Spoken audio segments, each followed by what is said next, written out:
Season 4 of Stranger Things just dropped today, and we watched the first episode. We were there. There was no slow burn here. Stranger Things hit you with it.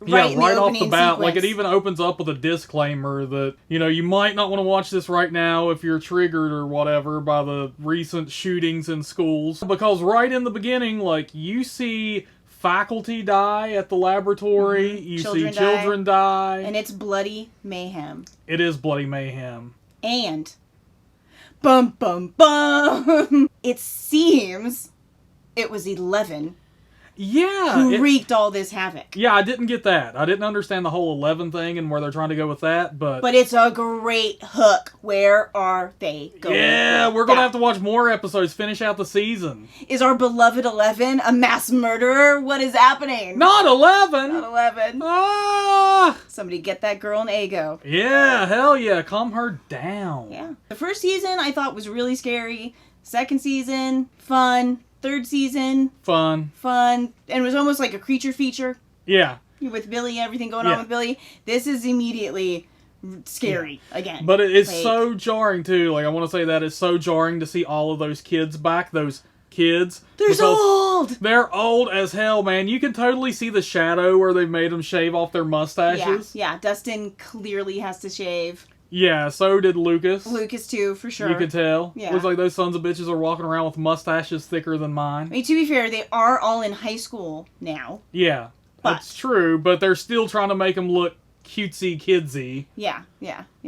But it is so weird seeing them get so old. Yeah, we had a 3-year leap. Can you believe it? 3 years. Yeah, I can't believe they waited that long. And the sad thing is they brought all these kids back together, but they're kind of estranged. They are all really estranged. I think that's really where it seems to me like that's where they've gone with how these kids have all dealt with the trauma of what happened in the last season.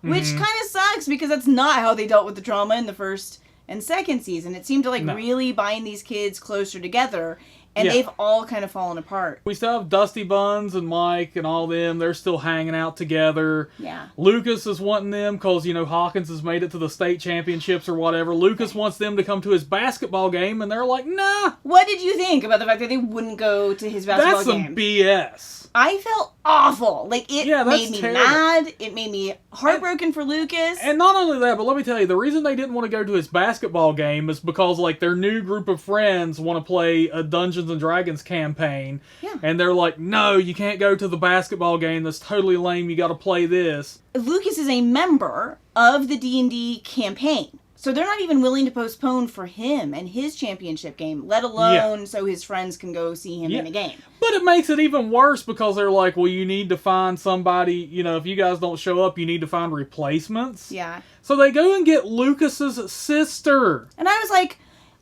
why isn't she at his championship game? Yeah, what the...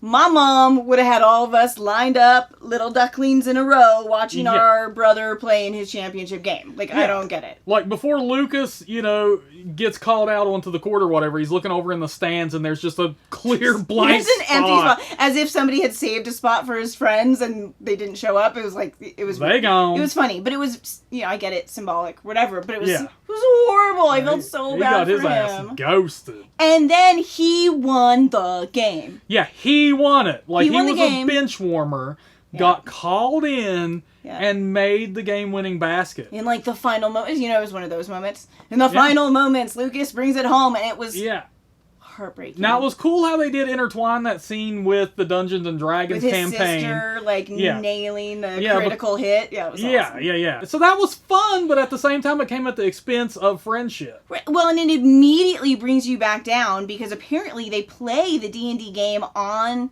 the school campus. He walks out so happy, only in time to see his friends walk out of their D&D game. And immediately he's crestfallen. It's horrible. Yeah, he's crushed. 11's got it pretty rough in this season too, because she is now in California. She's with Will, Jonathan, yeah, and their mother, of course. Yeah, she's in school now, but she has a bully, and it's a pretty damn bad bully. butt off. Like, Yeah. She's getting horribly bullied by a pretty traditional, like, mean girl. Like, she would fit definitely. right in She's with Rachel blonde, McAdams. Like, she's perfect mean girl. It's crazy because, 11, they have to do this presentation at school, and she's talking about Hopper being her hero. They have to do, like, a historical hero presentation. Yeah. So when she considers her dead father, let's make it clear on that. Like, these students all know this is her dead father she's talking about. But the kids absolutely, during the presentation, lay into her. Yeah. Really hard. Yeah. Yeah, it's really horrible. hard. And the teacher allowed lets it. them. Yeah, and she and the mean girl totally manipulated the teacher, so it was like a valid. Oh, it was horrible. Yeah, but it was They always make teachers look so stupid in these shows. They do. 11 is walking through quad. Yeah. And the mean girl, well, she trips her and then breaks the display. Yeah. the display that 11 had made, and like her friends join in on it and breaking it, and they're all laughing. Yeah. And finally, and we've been waiting for it, 11 gets pissed off, and she decides to use her gnarly mind powers on the bully.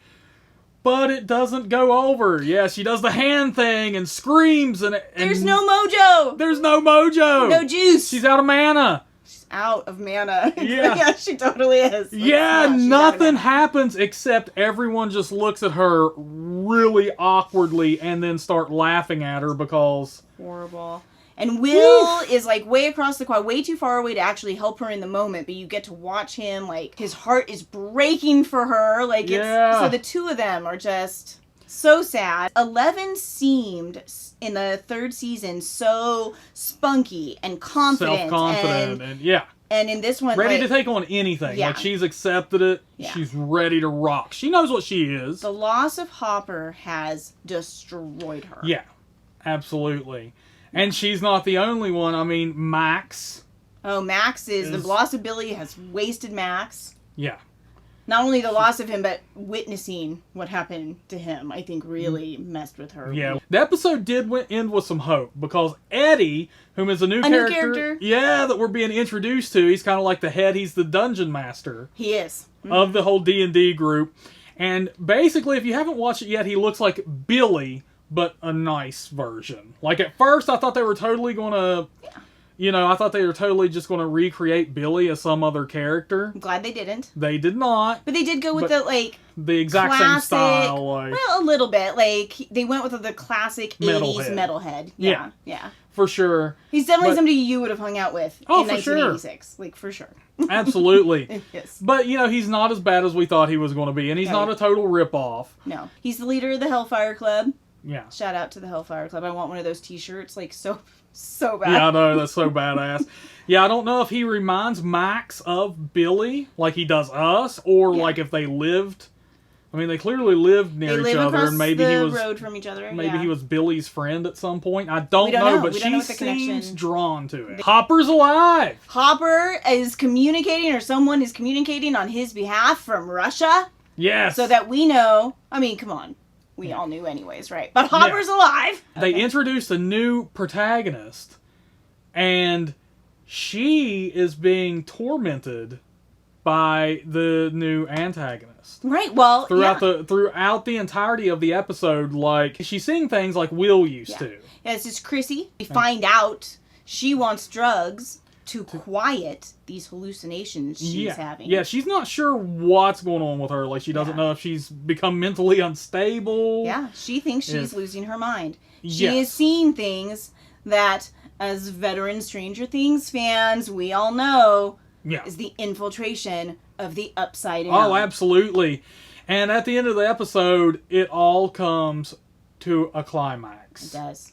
Horrifically. Yes. Horribly. Yes. This damn thing, I guess it's going to be like you mentioned, like the Demogorgon was kind of like this, like almost like a dog. Yeah. Mm-hmm. Like he's like an alien, like a xenomorph, a wolf, something. Like he was just a predator. Yep. That was driven on pure instinct. Yep. This new thing is, the new big bad is totally intelligent. Oh, absolutely. And brutal. And sounds a lot like a Cenobite. Yes, he does. Like that's his dialogue is a little Cenobite-ish. Yeah, absolutely. Which hey, cool. I can deal. Cool. Yeah. Done. I'll take it. Say really intense, crazy things. That's great. But if you were hoping to get to know Chrissy and what's up with her and why this has afflicted her, no. No. Chrissy! Yes, this episode starts with a bang and ends with a bang. Oh, it's so intense. Yeah, I think they're trying to show us that, like, all bets are off in this one. Yeah. Yeah. I mean, we ended with, like, this death scene that is a little Tina from Nightmare on Elm Street, a little... It Follows. Yes. Yeah. Oh, it's very dark, very intense. Mm-hmm. Loved it. Loved it. You? Yeah. Oh, yeah. So what are you hoping for from the season? I think with this Eddie thing, Eddie is the dungeon master, so I think like he's going to be like, what the hell is going on here? Yeah. He's going to find out that the people from the group have dealt with this before, and then like they all pull in each other, like it's happening again, guys. I'm really hoping to see like an Eddie and Steve team up. Because they're really different, but both really dynamic characters. So it'll be interesting to see, like, if they pull, like, a co-captain kind of thing, or if they butt heads, or what. Steve the Hare Harrington, baby. Oh, yeah. All right. So we're pumped. Are you pumped? I'm pumped. I'm pumped. I'm pumped. Are you guys pumped? Are you pumped? Let What? Yeah. Hit them comments, baby. Hit that subscribe button. Like the video. What are you doing? What are you waiting for? You waiting to go in the upside down before you can subscribe? Nah. Wait. Hit it right now. What are you doing? What are you doing? What are you doing? What are you doing? Get down there. Well, yo. Yeah. Where you at? Get it. Get it. Get it done. Pump it.